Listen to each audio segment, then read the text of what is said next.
Hi friends, அஸ்ஸலாமு அலைக்கும். எல்லாரும் நல்லா இருக்கீங்களா? நாங்கள் ரொம்பவே நல்லாயிருக்கோம். இன்றைக்கி நம்ம துண்டு கருவாடு வச்சு ரொம்ப ஈஸியாக தொக்கு தான் செய்ய போனோம். இது கருவாடு சாப்பிட்ற எல்லாருக்குமே ரொம்ப ரொம்ப பிடிக்கும். ரொம்ப ஈஸியாக செஞ்சிடலாம். ஒரு 3லேருந்து 4 பேர் சாப்பிட்ற அளவுக்கு எப்படி செய்கிறதுங்கிறத பார்க்கலாம்.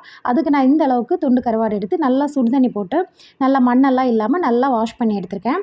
இப்போ இது செய்ய ஆரம்பிச்சிடலாம். ஒரு பேனில் நல்லெண்ணெய் இருந்தால் நல்லெண்ணெய் சேர்த்துக்கோங்க, இல்லைன்னா குக்கிங் ஆயில். ஒரு 1/4 டீஸ்பூன் போல் கடுகு, ஒரு 1/4 டீஸ்பூன் ஜீரகம், ஒரு 1/4 டீஸ்பூன் சோம்பு, 3யும் சேர்த்து நல்லா பொரிய விட்டுருங்க. ஒரு மீடியம் சைஸ் பெரிய வெங்காயம் 2 எண்ணம் எடுத்திருக்கேன். அது நல்லா பொடியாக கட் பண்ணி வச்சுருக்கேன். அதையும் இது கூட சேர்த்து நல்லா மிக்ஸ் பண்ணிக்கலாம். வெங்காயம் நல்லா ஓரளவுக்கு கலர் சேஞ்ச் ஆகி வரணும். அது வரைக்கும் நல்லா மிக்ஸ் பண்ணி விடுங்க.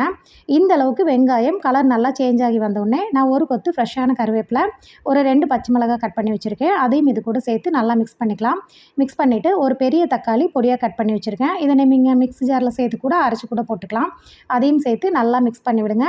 நல்லா இது ஓரளவுக்கு வதங்கி வரட்டும். இப்போ இதுக்கு தேவையான அளவு உப்பு, ஒரு 1/4 டீஸ்பூன் போல் மஞ்சத்தூள், மிளகாத்தூள் உங்கள் காரத்துக்கு தகுந்த மாதிரி நான் 1 டீஸ்பூன் சேர்த்துக்கிறேன். அதையும் சேர்த்து நல்லாவே மிக்ஸ் பண்ணி விடுங்க.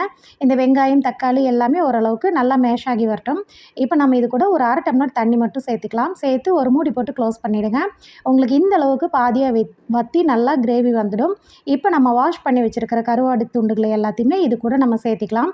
இந்த கருவாடு துண்டு ஒரு 3லேருந்து 4 நிமிஷத்துக்குள்ளேயே உங்களுக்கு நல்லா வெந்து வந்துடும் சாஃப்டாக. ஸோ நல்லா மசாலா திரண்டு வர்ற மாதிரி நல்லா ஒரு தடவை பெரட்டி விட்டுருங்க. பெரட்டி விட்டு ஒரு மூடி போட்டு க்ளோஸ் பண்ணிவிடுங்க. உங்களுக்கு 5 நிமிஷத்துலேயே நல்லா சாஃப்டாக சூப்பராக வெந்து வந்துடும். ரொம்ப ரொம்ப டேஸ்ட்டாக இருக்கும். மல்லி இலை போட்டு சர்வ் பண்ணுங்கள்.